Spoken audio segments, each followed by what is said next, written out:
Horror कहानियां थी। चुड़ैल पार्ट 1। ऊंची ऊंची पहाड़ियों और घने जंगल से घिरा हुआ भैरवगढ़ गांव काली पहाड़ी के ठीक पीछे था। काली पहाड़ी यानी मौत का घर। भैरवगढ़ गांव तक पहुंचने का रास्ता बेहद दुर्गम था।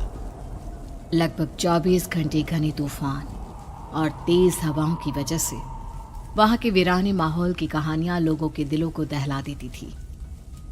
ऐसे बहुत कम लोग थे जो भैरवगढ़ गांव तक जाने की हिम्मत करते थे। लोगों का कहना था कि इस गांव के आसपास बुरी आत्माओं का साया मंडराता है। गांव के रहने वाले लोगों ने वैसे तो अपनी आंखों से किसी बुरी आत्मा या साये को नहीं देखा था, लेकिन गांव का बच्चा बच्चा इस बात को महसूस कर सकता था कि गांव के ऊपर कोई तो खौफनाक साया मंडरा रहा है। और उसकी वजह ये थी कि उस गांव में जैसे ही कोई लड़का 18 साल का होता, उसके 18वें जन्मदिन की रात ठीक 12 बजे अकस्मात उसकी मौत हो जाती। हर बार ये मौतें बड़े ही रहस्यमयी ढंग से होती और इस बार सरपंच सुमेर के बेटे को 18 साल होने में अब बस 15 दिन बाकी थे। अजी सुनते हैं, हमारा बेटा भी कुछ दिन बाद 18 साल का हो जाएगा। कहीं वो डायन उसे भी खा गई तो। कैसी बातें कर रही हो? जब वो इस गांव में ही नहीं है तो कोई भी डायन या बुरा साया उसका कैसे कुछ बिगाड़ सकता है? उसे कुछ नहीं होगा। हाँ जानती हूँ, आपने उसे पढ़ाई के बहाने इस गांव से बाहर निकाल शहर भेज दिया है, लेकिन ये भी तो सच है ना कि वो बार बार यहाँ आने की जिद करता रहता है। वो चाहे कितनी भी जिद कर ले जानकी, पर मैं उसे इस गांव में कभी वापस नहीं आने दूंगा। मैं नहीं चाहता कि गांव के दूसरे लड़कों की तरह मेरे बेटे की भी अजीबोगरीब ढंग से मौत हो जाए। कभी कभी तो लगता है कि हम सब गांव वालों को हिम्मत करके अपने गांव को इस बुरी आत्मा से छुड़वा लेना चाहिए। लेकिन कौन जानता है आखिर वो खतरनाक साया किसका है? वो काली आत्मा कौन है जो रातों रात हमारे गांव के लड़कों को निगल जाती है? सुमेर और जानकी जब ये सारी बातें कर रहे थे तब रात के लगभग 10 बज चुके थे और हर रात की तरह भैरवगढ़ गांव एक भयानक काले तूफान की आगोश में था। बाहर चल रही तेज हवाएं और बारिश के बीच कभी कभी ऐसा लगता जैसे कोई बुरी तरह से चीख रहा है। किसी के तड़पने और चीखने की आवाजें गांव के कानों में बार बार टकराती, पर वहां रहने वाले किसी भी औरत या आदमी के अंदर इतना साहस नहीं था कि वो अपने घर से बाहर कदम रख के उन आवाजों तक पहुंच सके। सो जाओ जानकी और घर के खिड़की दरवाजे कसकर बंद कर दो। अब जानकी सब खिड़कियां ठीक से बंद करने ही लगती है कि तभी उसे अपने घर के दरवाजे पर जोर जोर से खटखटाने की आवाजें सुनाई देती है। इन आवाजों को सुनकर जानकी और सुमेर के चेहरे डर से पीले और हाथ पैर ठंडे पड़ जाते हैं। जानकी, जानकी, इतनी रात कौन होगा? पता नहीं, ऐसा लग रहा है कोई बुरी तरह से दरवाजा खटखटा रहा है। अरे हाँ, पर किसी की आवाज भी तो नहीं आ रही। क्या करूं?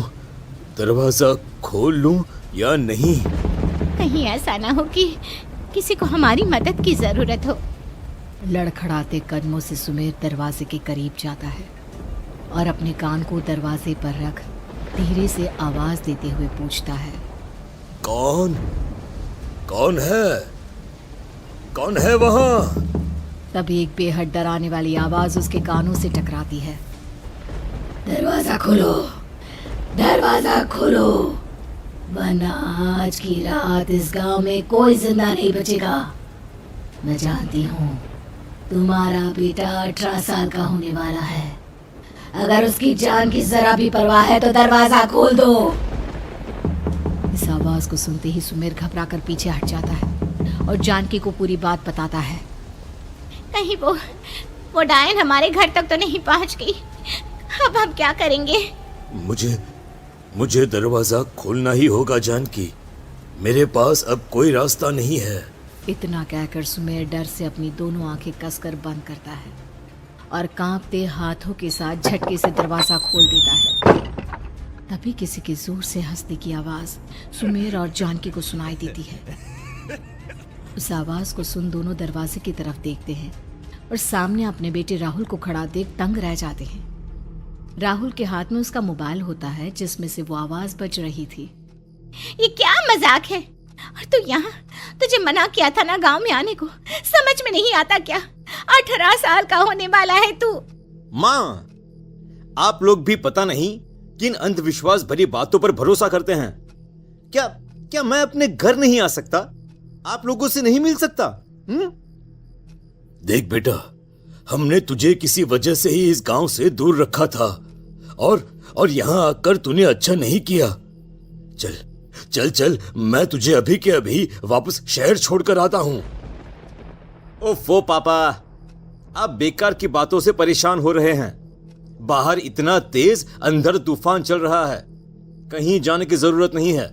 मैं बस आप लोगों से मिलने आया हूं, कुछ दिन रहकर चला जाऊंगा। दिमाग खराब हो गया है इस लड़के का, नहीं जानता कि इस गांव में ये सुरक्षित नहीं है।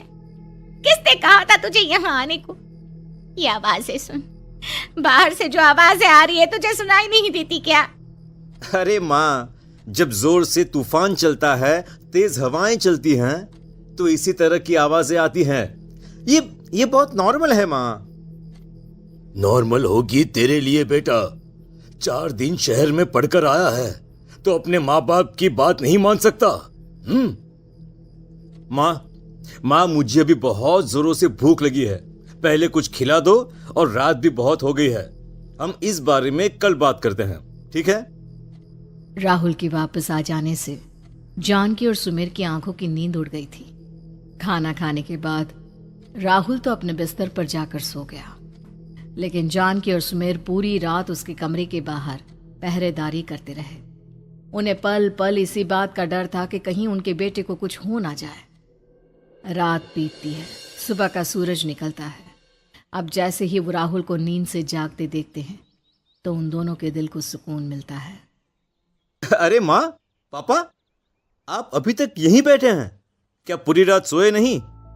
जिनकी जवान बेटी की जान को खतरा हो, उन माँ बाप को नींद नहीं आती बेटा। बेटा, अब तो वापस शहर चला जा। देखो माँ, मैं किसी जरूरी काम से इस गांव में आया हूं, और वो काम पूरा होने के बाद मैं खुद यहां से चला जाऊंगा। काम? गांव में तेरा क्या काम है? पापा, मैं बचपन से ही इस गांव के बारे में बेहद डरावने किस्से सुनते आया हूं, इसीलिए अब मैं उन्हीं किस्सों के ऊपर डॉक्यूमेंट्री फिल्म बनाऊंगा। रिसर्च करना चाहता हूं कि आखिर सच्चाई है क्या। हे भगवान, लो जी, सुन लिया, और भेजो इसे पढ़ने के लिए शहर। मैंने आपसे पहले ही कहा था, मेरी बहन के पास दूसरे गांव भेज दो। ना ये शहर जाता और ना उल जुलूल की बात इसके दिमाग में आती। जानकी और सुमेर राहुल को समझाने की बहुत कोशिश करते हैं, पर वो किसी की बात नहीं सुनता और अपना कैमरा लेकर गांव के पास वाली काली पहाड़ी की तरफ निकल जाता है। अब राहुल जैसे ही काली पहाड़ी पर पहुंचता है, उसकी नजर पहाड़ी के ठीक बीचों बीच बनी एक पुरानी झोपड़ी पर पड़ती है। यहाँ भी कोई रहता है क्या? ये इंटरेस्टिंग होगा। राहुल की आवाज पहाड़ों से टकराकर उसके कानों में सुनाई दे रही थी। उसने चारों तरफ का नजारा देखकर वहां की तस्वीरें अपने कैमरे में उतारना शुरू कर दिया। तभी अचानक राहुल ने अपने कैमरे में खींची हुई तस्वीर को जूम करके देखा, और उसमें उसे जो नजर आया वो देखकर राहुल की होश उड़ गए। क्या सचमुच उस गांव के ऊपर किसी बुरी आत्मा का साया था? क्या राहुल की जान बच पाएगी? क्या देखा था राहुल ने उस फोटो में जिसे देखकर वो दंग रह गया?